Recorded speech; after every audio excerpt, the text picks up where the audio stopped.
네, 국제기후환경센터에서 일하고 있는 오병철입니다.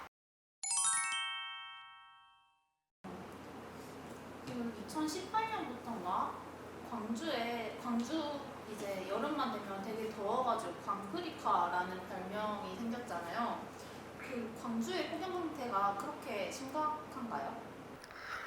그러니까 이제 우리가 이제 폭염이라는 부분을 이미 떠나서 잠깐만 차치하더라도 광주는 이제 이미 열섬이 원래 극심했던 도시였어요. 열섬이 극심했던 도시인데 이 열섬이 극심했었던 도시라는 부분은 난 분명히 순서가 있다고 봐요. 열섬이라는 부분을 조금 뒤쪽에서 좀 설명을 좀 드리겠는데, 기본적으로 우리가 머릿속에서 열섬이 좀 심하다 하는 도시들은 대구, 그 다음에 뭐 부산, 서울 등을 우리가 뽑을 수 있잖아요. 그런 도시들을 가만히 보면 일단 기본적으로 우리보다 커요. 규모가 크고 인구가 많고 도시의 어떤 그 개발이라든지 그런 속도도 우리보다 좀 이른 시기부터 좀 개발이 됐죠. 그래서 그 도시들을 보면 열섬이라는 얘기가 나오는 게 90년대 중후반 때부터 그 도시들은 열섬이라는 부분들을 얘기를 합니다. 뭐 대구 열섬 현상, 뭐 서울 열섬 현상, 그리고 열섬 현상의 얘기가 나온다는 얘기는 당연히 그쪽에 있는 연구원들이 관련되어 있는 연구를 하기 시작합니다. 뭐 서울의 열섬 현상에 대한 조사, 뭐 대구 열섬 현상 조사, 대선 방해안 뭐 그런 것들을 당연히 하게 되죠.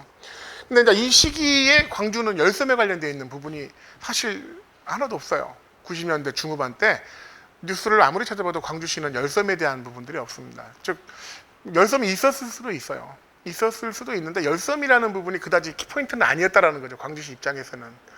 왜냐하면 이미 개발도 그네들 도시보다 좀 늦은 상황이고 인구도 그들보다 늦어서 뭔가 광주시는 조금 더 도시 개발이 좀 더 필요했을 수도 있다고 생각을 합니다. 그래서 광주는 좀 더 개발에 있는 어떤 그런 부분에 좀 더 노력을 많이 했다. 그러다 보니까 광주가 뭐 최근에 뭐 광프리카니 뭐 대구가 대프리카니 그런 말이 나오는데, 이미 뭐 서울이나 대구나 부산 같은 경우는 이미 더워가지고 사람이 더워 30도야. 3도가 더 더워져가지고 폭염이 와서 3도가 더 더우면 3도만 더 더하면 되는 거야. 그 더위가 예를 들어 3도 정도만 더 덥다. 이 부분은 수치화할 수는 없는 부분이지만 체감상인 부분을. 근데 광주는 열섬이라는 부분을 사람들이 별로 인지를 안 하고 있고 그냥 따뜻한 도시인갑다라고 했는데 어느 날 느닷없이 이게 더워져 버리는 거야. 그러니까 이 더위가 되게 가파르게 올라갔다라는 인지 또는 인식을 하게 된다고 나는 생각을 해요. 그 부분 때문에 광주가 좀 심하게 좀 뭐 나타나게 된 게 아닌가라는 부분을 생각을 하고 있습니다. 그래서 이게 아마 체감상에서 광주가 좀 더 그런 부분을 받는 게 좀 크다고 좀 생각을 합니다. 실제로 이제 우리가 이제 말하는 폭염이라는 부분은 광주가 뭐 물론 뭐 대구도 마찬가지고 뭐 분지형 도시를 갖추고 있다라는 어떤 그런 특징도 있겠지만, 폭염이라는 것은 우리나라에서 나타나는 폭염을 이제 기상적으로 좀 그 부분을 같이 해서 연구를 해보면 크게 한 세네 가지 정도로 나눠져요. 하나는 뭐 동고서조형, 이제 동쪽이 저기압이고 서쪽이 고기압인 어떤 그러한 형태의 뭐 기압이 발생하게 되는 경우에는 태백산맥을 넘어 서쪽 부분에 이제 폭염들이 좀 발생을 합니다. 그다음에 이제 반대로 이제 남고북지형이 생기게 되는 경우에는 뭐 전국에서 이제 서풍 계열의 바람이 막 불어가다 보니까, 서풍 계열이 불다 보니까 이제 이 태백산맥을 넘다 보면 또 팬현상이 발생하잖아. 그러니까 그 시기에는 막 강원도에 산불도 막 나고 그래요. 그런 부분들 그냥 건조해지니까. 또 하나는 쉽게 말해서 이동성 고기압이라고 해가지고 고기압이 막 이동하면서 뭐랄까 게리라성으로 생기는 그런 상황들도 발생할 수 있는, 이런 상황이 발생한다는 얘기는 뭐랄까 복사열이 상당히 강해집니다. 맑은 날 발생을 하게 되고, 맑은 날이다 보니 복사열은 태양과 지표면의 복사열이 강해지는 거야. 이제 이 설명까지 가도 될까? 열은 크게 세 가지로 전달이 돼요. 열의 전달은 대류라는 형태, 기류를 통해서 전달하는 게 있고, 전도가 있어요. 고체와 고체를 통해서 전달하는 거. 그 다음에 복사는 면과 면으로 오는 거예요. 그래서 태양이라는 면과 지구라는 면이 받는 거, 이게 바로 복사열이에요. 이거를 상당히 많이 받게 되는 상황들도 발생을 합니다. 그렇게 되면 이제 상당히 건조한 어떤 폭염들이 발생하죠. 대구광역시가 이런 폭염이 많이 발생돼요. 그래서 대구의 어떤 폭염 같은 경우는 좀 뜨거워요. 뜨거운데 따가워요. 그러니까 뭐 따가운 뜨거움이라고 할까? 가서 보면은 뭔가 좀 후덥지근하거나 그런 건 없고 따가운 뜨거움이 와요. 그래서 폭염이 이런 폭염이 대구에는 좀 있는 편이고, 그다음에 마지막 하나는 이게 이제 메인이죠. 여름철에 이제 우리나라 그 기단 중에 하나가 북태평양 기단이 올라오잖아요. 북태평양 기단이 이제 서풍과 남풍을 가지고 올라오는데, 얘들의 이제 특징이 뭐냐면 아열대성 기후란 말이지. 그러니까 아열대성 기후라는 게 어떤 의미냐면, 얘네가 그 기단을 가지고 쭉 올라오면서 태양 복사열이 수면, 해수면이라는 면과도 마주치다 보면, 해수면의 열을 상승시키다 보면, 해수면의 수온을 상승시키면 얘들 증발도 할 것이고, 그럼 여기에서 막 증발된 그 수증기들을 가지고 쭉 치고 올라온다고.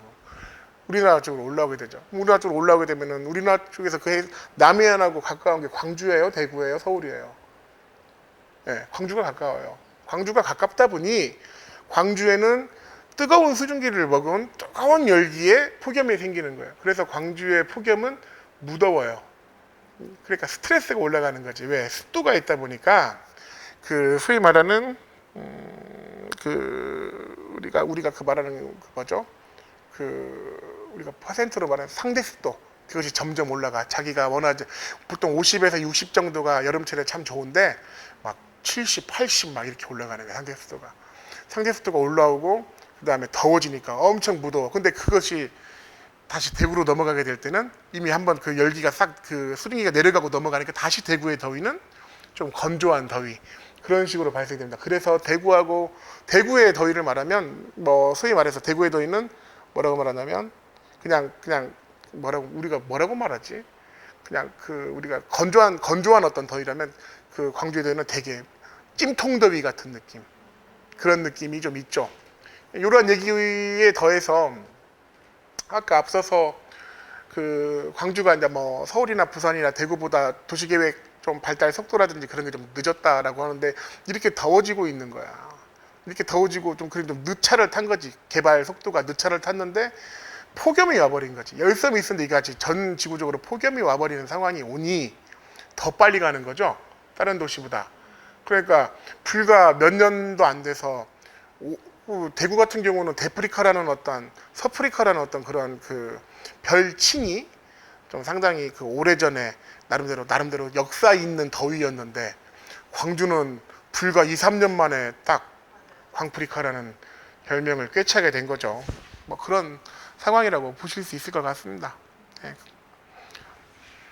그 특이한 걸 들었는데, 우리는 취약계층하면 보통 나이 아니면 소득분위 이런 걸로 생각하는데, 폭염에 따른 취약계층이 따로 있다고 하더라고요. 폭염 취약계층은 무엇이고 어떻게 분류하나요? 그러니까 이제 기본적으로 취약계층이라고 하는 것은 취약하다라는 거예요. 무엇인가에는 취약하다. 그게 사회적으로 취약하냐, 경제적으로 취약하냐, 환경적으로 취약하냐라는 부분을 의미하는 겁니다. 그게 우리가 사회적으로 취약한 사람들은 뭐 실제로 뭐 소득분위가 정말 낮거나, 아니면 뭐 독거 홀로 막 살고 계시는 어떤 나이 많으신 뭐 고령자들이라든지 그런 분일 것이고, 뭐 경제적도 마찬가지죠. 그래서 사회경제적 취약자들은 거의 다 비슷한 형태로 다 물리는 어떤 그런 상황들이고, 그래서 뭐 영유아라든지 고령자, 뭐 장애를 가지고 계신 분들이라든지 그런 부분들을 다 생각할 수가 있죠. 근데 이제 이런 분들은 어떤 취약계층에 있어서 뭐 폭염이라든지 어떤 그런 부분을 떠나서 사회복지적 관점에서 이미 일정 부분 다 지원이 되고 있는 상황이죠. 물론 그분들께서는 만족을 하고 안 하시냐에 대한 부분은 뭐 개별적인 어떤 차이겠지만, 뭐 다양한 형태로서도 어떤 그런 뭐 불만족스러운 부분도 뭐 개선해 나가고 있다고 생각이 됩니다. 근데 이제 이거를 만약에 이제 기후변화 문제로 이제 연동을 시켰을 때라고 생각을 한다면, 어떤 사람들이 좀 폭염에 더 취약할 수 있을까라는 부분들을 좀 말 한번 해보죠. 폭염에서 건물 공간 안에서 에어컨을 시원하게 뗄 수 있는 사람과, 바깥에서 막 떼약볕에서 좀 죄송하지만 막 삽질도 하시고, 막 실제로 막 외부에서 작업도 하시고 어려운 일을 하시는 그런 현장직에 계시는 어떤 분들이 더 취약할 것인가 라고 한다면, 저는 대부분 다 후자라고 말할 것 같아요. 왜냐하면 그 환경에 노출되어 있으니까. 그 노출이 참 중요한 거죠. 그래서 또 하나의 취약계층은 그 폭염이라는 부분에 노출이 되어 있는 분들, 그래서 그 노출이 되면서 그로 인해서 민감한 신체적인 작용을 또는 영향을 받으시는 분들이라고 말씀을 드릴 수가 있겠습니다. 그래서 예를 들어서 뭐 열사병이라든지 또는 일사병이라든지 열 탈진 그런 것들이 실내에서 에어컨 틀고 시원한 데 계시는 분들이 생기는 게 아니잖아요. 다 현장에 계시는 분들 또는 논이나 밭에서 일하시는 분들, 생산직에 계시는 분들이 다. 그러니까 우리는 근데 뭐 논이나 밭이나 생산직에 계시는 분들이 제가 앞에서 말씀드린 사회 경제적 취약계층이라고 말씀드렸던 뭐 좀 돈이 좀 없으실 수도 있고 혼자 사실 수 있으실 수도 있고 그러한 부분하고 100% 매칭된다고는 할 수 없잖아. 현장에 계신 분들 중에서도 돈 많으신 분들도 있을 거 아닙니까? 부자이신 분들도 있을 것이고. 하지만 근무 조건과 현장 조건 자체가 폭염에서 보호받지 못할 수 있는 곳에 계신 분들이 바로 또 하나의 취약계층이라고 말씀드릴 수 있지 않을까. 도시마다 다르겠죠. 그래서 도시의 어떤 생산 어떤 특성에 따라 달라요. 예를 들어 울산 같은 경우는 고령의 어떤 폭염 피해자보다는 현장에 있는 울산 자동차 같은 부분이기 때문에 현장에 계시는 분들이 피해자가 더 많습니다. 또 하나 예를 들자면 도시의 또 특성에 따라 달라지는 거야. 광역시가 있죠. 전국에 17개 광역 지자체가 있는데 이 광역 지자체는 광역시라는 이름으로 가지고 있는 광주광역시, 뭐 대전광역시, 뭐 부산광역시가 있고 도라는 이름을 가지고 있는 데가 있잖아요. 뭐 광산, 전라남도, 전라북도 막 그런 식으로. 그러면 이 두 가지를 보면 광역시보다 광역도가 훨씬 더 그 외부의 환경에 노출되어서 폭염에 취약한 분들이 많습니다. 이거는 구조적인 특성이겠죠. 광역도와 광역 그 시의 차이. 아무래도 광역도는 좀 더 분산되어 있다 보니까 어떤 도시는 바다에 인접한 도시도 있을 것이고 산이 있는 산촌형 도시도 있을 것이고 아니면 농촌형 도시도 있을 것이고 그런 부분들이 다 다양하게 존재할 수 있어서 아마 그런 현상들이 나타날 수 있을 것이라고 생각합니다. 그러니까 이제 그런 사람들이 다 직업군이라든지 어떤 특성들 때문에 발생할 수가 있죠. 그래서 이 부분에 대해서는 좀 광주시도 좀 세밀하게 좀 조사할 필요가 있지 않을까 하는 생각을 합니다.